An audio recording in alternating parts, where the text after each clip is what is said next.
Bonsoir à tous, nous sommes le mercredi 2 novembre. Bienvenue dans votre journal de fin de journée. Un journal au cours duquel nous allons notamment revenir sur la récolte du safran. Nous sommes en pleine période, c'est un or rouge comme on le surnomme, qui se cultive en Vendée. Une épice délicate qui demande, vous le verrez, précision et patience. Nous verrons aussi que la Vendée accueille la 5e classe de France d'autorégulation en collège. L'autorégulation, c'est un système qui permet aux adolescents avec des troubles du spectre de l'autisme de travailler dans une classe ordinaire et ce, avec le soutien d'éducateurs spécialisés. Et puis, une idée cadeau 100% vendéenne à l'approche des fêtes de fin d'année. Si vous cherchez un agenda qui ne se contente pas d'aligner les semaines, les éditions Geste vous proposent son 10e grand almanach de la Vendée. Et nous commençons donc avec cette récolte qui revient chaque année au mois d'octobre, celle du safran, une petite fleur violette dont le pistil très fragile vaut de l'or une fois transformé en épice, 40 € en moyenne le gramme, sachant qu'il faut à peu près 150 fleurs pour l'obtenir. En Vendée, plusieurs producteurs participent à sa commercialisation, dont Florent à Saint-Paul-Montpény. On recherche le safran dans la fleur, ce sont les stigmates. Donc c'est 3 petits fils rouges qui sont dans la fleur, mais il peut en avoir 4, 5, voire 6. Et donc on retire les pétales et on récupère les 3 stigmates qui sont attachés ensemble. Et une fois attachés, on les met dans un déshydrateur pour enlever 80% de leur eau. Et après, on peut le mettre en cuisine, on le met dans du thé, on le met dans des gâteaux, tout est possible avec le safran. De l'éducation à présent, avec cette initiative du côté de Moutier-les-Mauffais. Le collège Corentin Rioux dispose depuis la rentrée du dispositif d'autorégulation. C'est une méthode inspirée du Québec qui permet aux adolescents de travailler dans une classe ordinaire alors qu'ils souffrent de troubles autistiques. Corentin Rioux est le 5e collège de France à le proposer. Reportage sur place, Alix Solanos. Maxime. Pour Paul et Maxime, il est quelquefois difficile de gérer leurs émotions. Les 2 jeunes garçons de cette classe de 6e souffrent en effet de troubles du spectre de l'autisme. Ils sont intégrés au DAR, le tout nouveau dispositif d'autorégulation. Charlotte et Thomas, éducateurs spécialisés, les accompagnent à chaque début de cours pour s'assurer qu'ils sont dans de bonnes dispositions pour se mettre au travail. Être calme, concentré, tout ça, du fait de leurs troubles, ça peut être difficile pour eux. Et du coup, le principe du dispositif, c'est de les aider à réguler les moments d'envahissement, comme ça, et de pouvoir investir au mieux les apprentissages. Du personnel médico-social dans un établissement scolaire, c'est la grande innovation de ce dispositif venu du Québec. Mais le but n'est pas qu'un adulte soit sans arrêt derrière l'élève.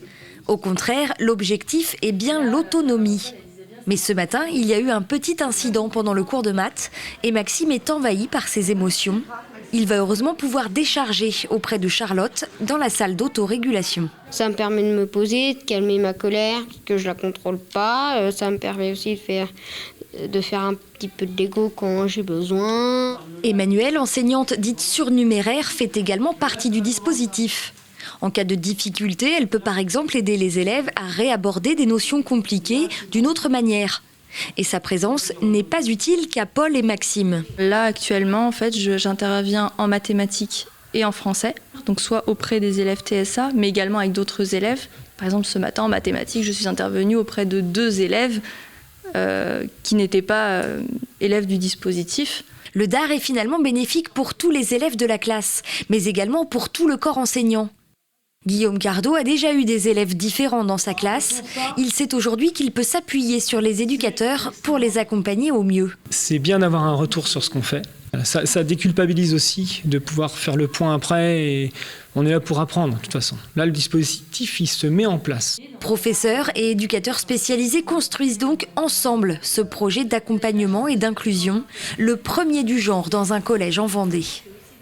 Et ce dispositif d'autorégulation ne se cantonne pas au collège. 2 écoles élémentaires le proposent aussi en Vendée, à Dompierre-sur-Yon et à Chantonnay.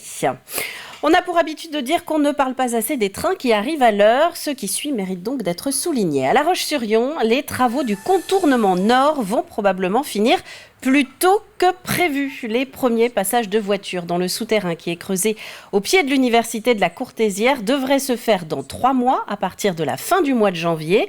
Une ouverture qui devrait donc avoir lieu avec plusieurs mois d'avance sur le calendrier initial. C'est la voie qui supporte le plus grand nombre de véhicules tout au long de l'année, avec en plus des pointes estivales, mais de toute façon, 12 mois sur 12, c'est le réseau routier le plus utilisé. C'est un chantier débuté déjà depuis un petit peu plus d'une année, qui avait une projection jusqu'à automne 2023. Et les nouvelles sont excellentes puisque c'est un chantier qui sera terminé pour l'été 2023, pour juste avant l'été prochain. Et les premiers passages, donc début 2023, se feront dans le sens Bournezeau-La Roche-sur-Yon. Il faudra attendre mars pour emprunter le tunnel dans l'autre sens. Quant au contournement sud de La Roche-sur-Yon, sa mise en service est annoncée en 2024, mais il ne fait pas l'unanimité. Un collectif d'associations environnementales et de groupes politiques annonce déposer un nouveau recours juridique cet automne. Ne dites pas qu'il s'agit d'un simple agenda, un almanach est bien plus que ça. Grande et petite histoire locale feuilletonnée, jeux ou encore guide touristique. La nouvelle édition du Grand Almanach de la Vendée laisse finalement peu de place à vos rendez-vous, mais vous propose en échange une année entière de culture générale vendéenne. Une 10e édition dont Grégoire de Châtillon a pu se faire expliquer quelques étapes de fabrication. Regardez. C'est un objet rétro qui devient tendance, c'est ce que constate l'éditeur de l'Almanach. Des conseils, des recettes, des contes, de la culture, toute la Vendée jour après jour, grâce à cet ouvrage d'environ 140 pages. L'Almanach, c'est le livre le plus ancien en France. Au Moyen-Âge, on avait 3 livres dans les chaumières, la Bible, les contes de la mère Roi et l'Almanach. C'était l'aspect paysan, l'aspect des récoltes. Eh bien aujourd'hui, on a repris cette tradition, donc on assume totalement ce côté rétro. Le rétro qui devient tendance, ça on en est convaincu. Pour son édition 2023, c'est le conteur Yannick Jolin, en photo de couverture, qui a contribué au contenu de l'Almanach, une contribution qui vient également des lecteurs, à 90% vendéens. Ce sont des contributions libres, ce sont nos lecteurs qui chaque année nous envoient beaucoup de textes que l'on relit, que l'on corrige et que l'on publie. Et puis aussi un travail donc, de Yannick Jolin qui est un conteur qui va travailler sur la culture, l'âme vendéenne. Et chaque année donc, on renouvelle en fonction de ces 2 types de contributions. Pour cette nouvelle édition, une place importante est donnée au patrimoine. Le Grand Almanach de la Vendée est parmi tous les almanachs celui qui se vend le mieux chez cet éditeur, un éditeur enraciné dans l'ouest de la France. Ah oui. On a dans les rayonnages partout une histoire du livre en Vendée, puisque la Vendée est l'un de nos territoires berceaux. Nous sommes présents depuis plus de 30 ans sur la Vendée, qui est aujourd'hui un arrachement du Poitou et puis une terre de livres. Et les livres sur la Vendée ne manquent pas ici. Avec la Vendée, carrefour de l'histoire de France, les Vendéens à l'heure allemande, villa de la côte vendéenne. De nouveaux ouvrages se retrouveront aussi en librairie le 6 novembre. Les vitraux racontent la guerre de Vendée, ainsi que château, manoir et logis de Vendée. De quoi passer du temps avec la Vendée. Normalement, les jeux, on doit les recevoir aujourd'hui, mais on les a toujours pas. Et c'est donc un ouvrage à retrouver chez Geste Éditions. L'échéance peut paraître lointaine, mais le rendez-vous ne s'improvise pas. En 2024, la Vendée va accueillir pour la première fois les Floralies Internationales France, un événement créé dans les années 1940 à Nantes et qui se délocalise en Vendée pour sa 13e édition. Son point de chute, le logis de la Chaboterie et surtout ses extérieurs qui vont donc recevoir pendant 10 jours ce musée végétal éphémère.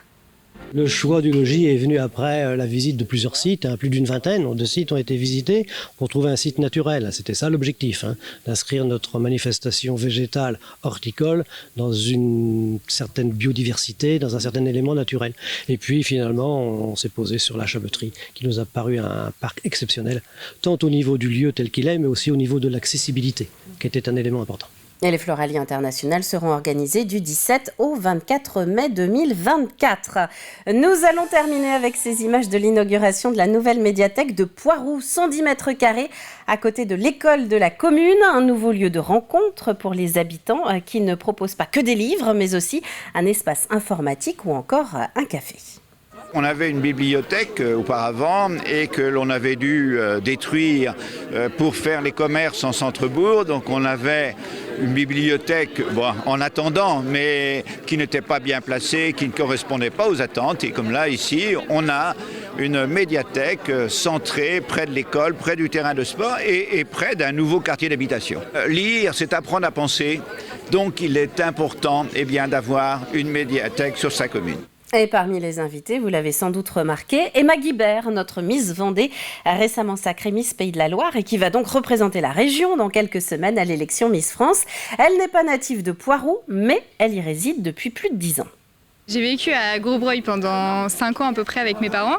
Puis ensuite, ils ont fait construire à Poiroux quand j'ai eu ma petite sœur, donc là ça va faire 15 ans que j'habite à Poiroux. Donc j'ai fait du tennis au tennis club de Poiroux un petit peu, et puis mon papa jouait au foot, donc j'allais souvent le voir. Et puis oui, ça fait 15 ans que je suis ici, donc je suis très contente, je suis très attachée à ce petit village. Je vais souvent me balader au lac de Finfarine avec mes parents. J'ai travaillé à la Folie de Finfarine aussi un été avec Célina, donc voilà. Emma Guibert qu'on retrouvera donc chez nos confrères de TF1 le 17 décembre prochain pour porter haut les couleurs des Pays de la Loire lors de l'élection Miss France 2023. Quelques mots de météo rapidement avant de se quitter avec de la pluie et du vent au programme de ce jeudi. Vous le voyez un petit peu partout d'ailleurs sur le département, 14 degrés dans les terres et jusqu'à 17 sur le littoral. C'est la fin de ce journal. Merci à vous de l'avoir suivi. Retour de l'info vendéenne demain dès 7h avec la matinale présentée par Alexandre Debray. D'ici là, très bonne soirée à vous tous sur TV Vendée.